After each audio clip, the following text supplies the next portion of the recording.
Ya, di segmen kali ini kita akan mengulas seperti apa tentunya terkait dengan kinerja industri perbankan di momen Idul Fitri dan juga setelah momen Idul Fitri, outlook-nya seperti apa untuk industri perbankan.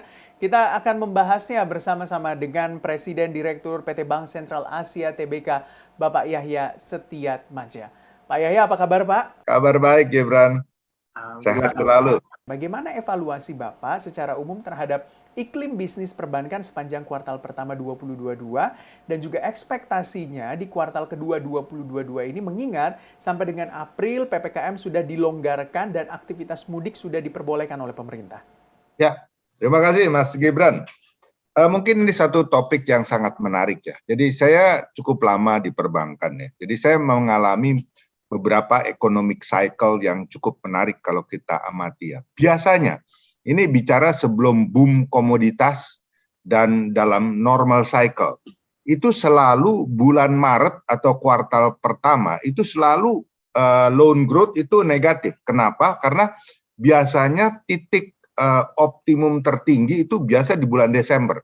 Jadi biasanya itu selalu koreksi ya, kecuali pada masa-masa boom komoditis kita ingat di tahun 2009 sampai sekitar 2013. Nah, itu memang anomali. Setiap kuartal naik terus dari bulan Maret. Nah, kalau kita lihat kuartal pertama tahun ini harusnya kan turun. Nah, kalau ini slightly naik, itu sudah menggambarkan sesuatu yang sangat positif ya. BCA sendiri bisa meningkat loan-nya di kuartal pertama year on year ya, itu 8,6%. Jadi di atas industri.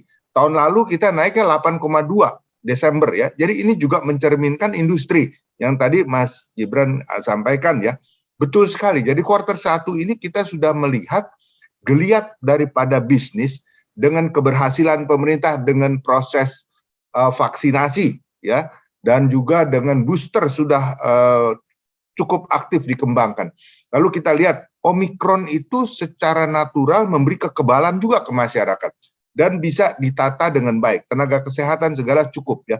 Nah, inilah merupakan hal yang penting yang mendorong mobilitas masyarakat yang selama tahun 2021 hilang ini mulai kembali. Jadi kita sangat optimis melihat bahwa mobilitas masyarakat itu paling penting pada saat seperti sekarang ini.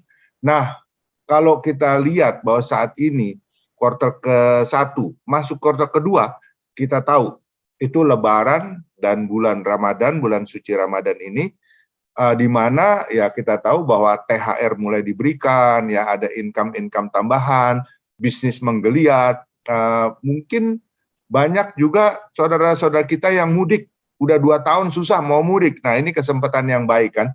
Nah, biasanya mudik itu mereka membawa rezeki yang sudah dikumpulkan ke desa-desa atau ke tempat-tempat asal keluarga mereka. Dan ini memberikan suatu pemerataan, bukan hanya income stream dari Jakarta, Surabaya, kota-kota besar, tapi ini mengalir ke daerah-daerah. Nah, ini saya pikir hal yang positif, sehingga pada awal mungkin bulan Ramadan ini sampai Lebaran, ada penarikan tunai, digunakan untuk belanja, lalu uangnya juga dibawa ke pemukiman atau desa-desa.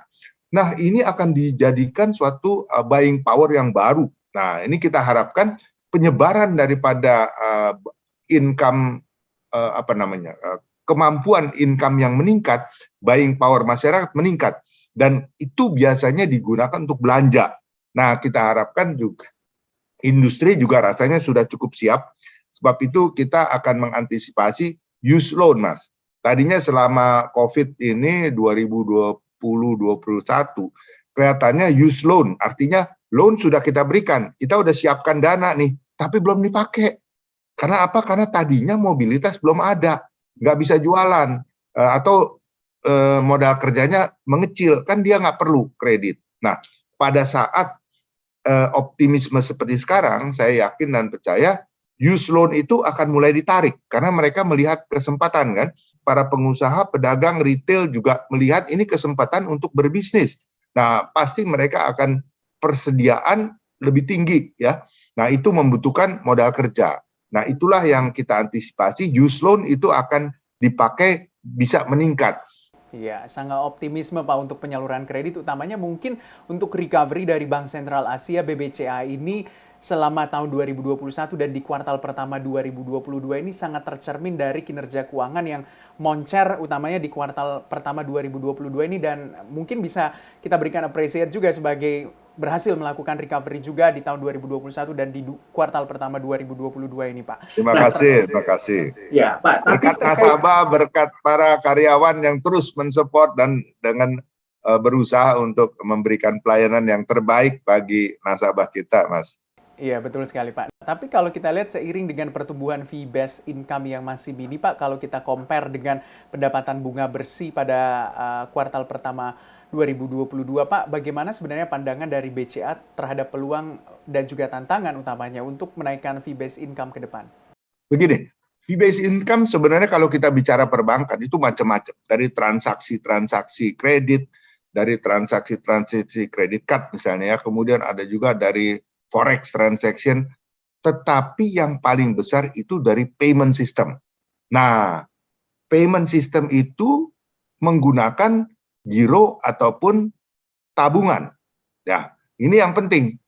Kenapa? Karena payment system nggak bisa dari deposito. Deposito itu harus cairkan dulu, kita beli obligasi, SBN pemerintah itu harus cairkan dulu, baru bisa ditransaksi. Nah, kalau transaksi lancar, itu semua ditaruh di mana? Di tabungan paling banyak, kemudian di giro juga. Nah, sebab itu namanya fee base dari payment system, itu kita harus sebagai pemain akrobat.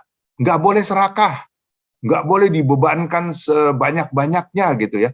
Harus pada angka yang bearable, yang bisa ditanggung oleh nasabah, tetapi mereka betul-betul lancar menggunakan payment system itu. Kita lebih mengarah kepada saldo yang mengendap. Kan kalau nyaman menggunakan payment system, pasti saldonya akan mengendap. Nah, itu lebih menguntungkan daripada just fee base dari payment yang mungkin cuma Rp1.000, cuman mungkin nggak terlalu tinggi sebenarnya.